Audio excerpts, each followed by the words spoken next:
Hey guys, welcome back.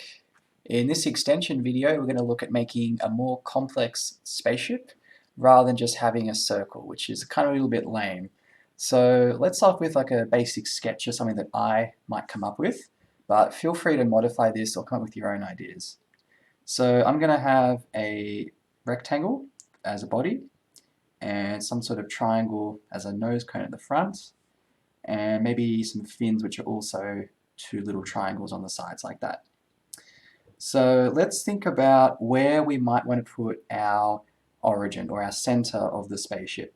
So before, when we had our circle representing the spaceship, we just chose the center to be where our x and y coordinates would be. But in the case of this more complex shape, I'm going to choose it to be here, and you'll see why shortly. But again, you can choose any point you want, but some points are easier to use than others when you're working out where all the different positions are. Okay, so we know this is our x and our y of the spaceship. So now let's try and work out what each of these coordinates will be. Since we're going to have to draw these as four separate shapes, a rectangle and then the three triangles. So let's give them some lengths. So to start off with, let's say this total length inside here is 40 pixels, and the height is going to be 20. Let's say this distance along here, so the height of that triangle is going to be 20 pixels. Let's say these ones are going halfway along, so they're going to be 20 each. And then the height of these are going to be 10. And that's also 10, so that's just to there and to there. Okay, so now let's try and work out what this coordinate here would be. So it's going to be the same x value, this is just above this one, but the y value is going to be 10 pixels less than whatever the y value of this point here is. So the reason for that is, if you remember how the coordinate system works in P5, so we have our y axis starting from 0, going to 400, and then we have our x starting at 0 and also going to 400. If we have our point here, which is the x and y point, and we go up, so we have another point here, the y value of this point is going to be lower, it's going to be closer to 0, so a lower number than the one here. It's going to be x and y minus 10, since we're using 20 as our total height, and this is halfway. So y minus 10. In a similar way, the one down here, it's going to be x and y plus 10, since it's now going down instead of up. Okay, so this point here would be the x value we have already plus 20, since we're moving to the right, and our y value would stay the same. So if we have our original point here and go across to the right, you can see that we're getting bigger numbers as we move to the right. So that's plus. Okay, so let's work out the coordinate for here. So this one's a little bit more tricky because we're in both directions, we've moved away from the starting point. So we're going to be x minus the 40, and our y value has gone up, so it's going to be y minus 10, and then this one here will be similar. It's going to be x minus 40 and y plus 10. Alright, now I'll let you guys work out the other points, so these ones here, but it's the same process as what I've already done. So now that we have this general outline done, let's head back to the editor and try and code this up. Okay, so if you've finished part 3 of the series so far, your code should look something a little bit like this.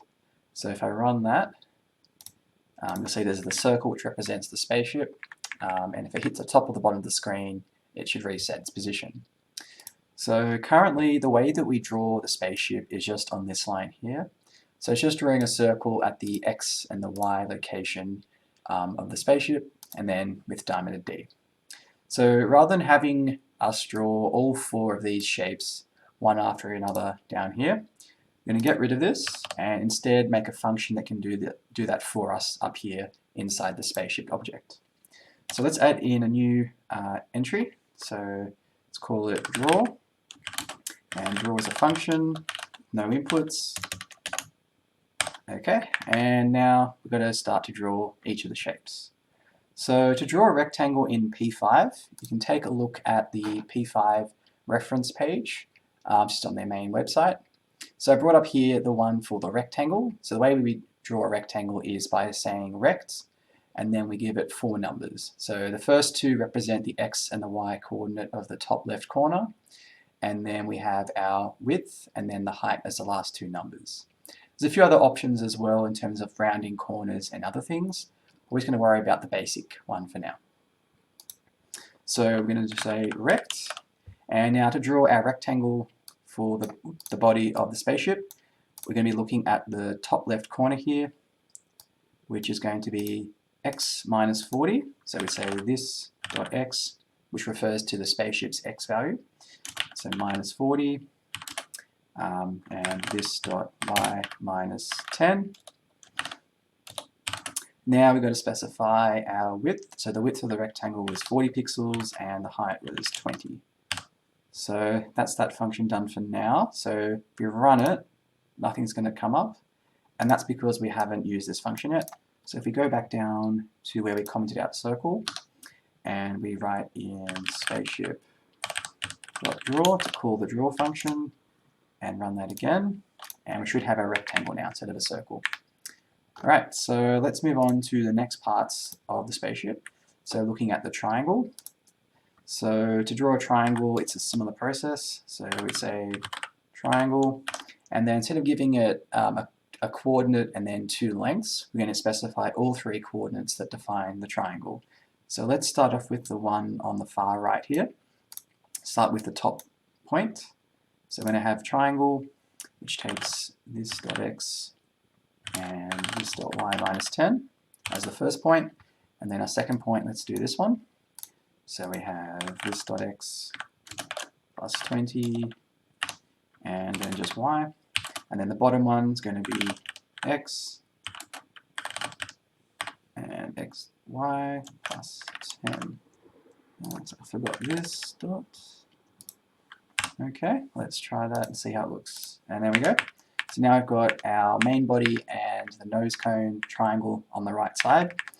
You'll also see there's like a black line in the middle of the two.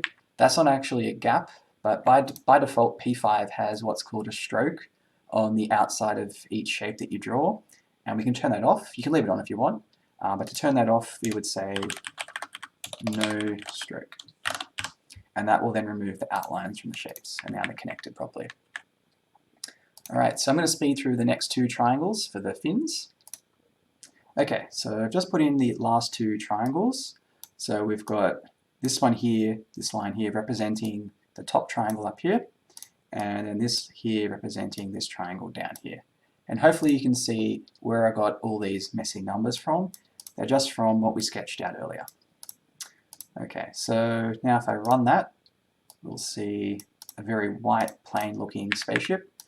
The shapes are all connected and it looks pretty good, but let's try and get some color in this now. So to use color in shapes in P5, before we draw the shape, we say fill and then give it a color.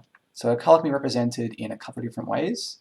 If it's a shade of just gray, so something between black and white, we can just give it a number between 0 and 255. So for the body, I might pick something like 130, which is like a dark gray, I think. Yep. But then it's going to color everything else afterwards, that same color. So if we wanted to color just the rectangle body, but not the triangles that way, we then have to specify a different fill color after we've drawn our rectangle. So for the fins, I might want to do something like completely red. So 255 for the red channel, 0 blue, and 0 green. And if I run that again, we then see we've got a rocket that's got a red fins and nose cone, and then like a grey body. So hopefully you can see how you can adapt this to make your own Flappy spaceships. Hope you've learned something. Hope you enjoyed it. We'll see you in the next video.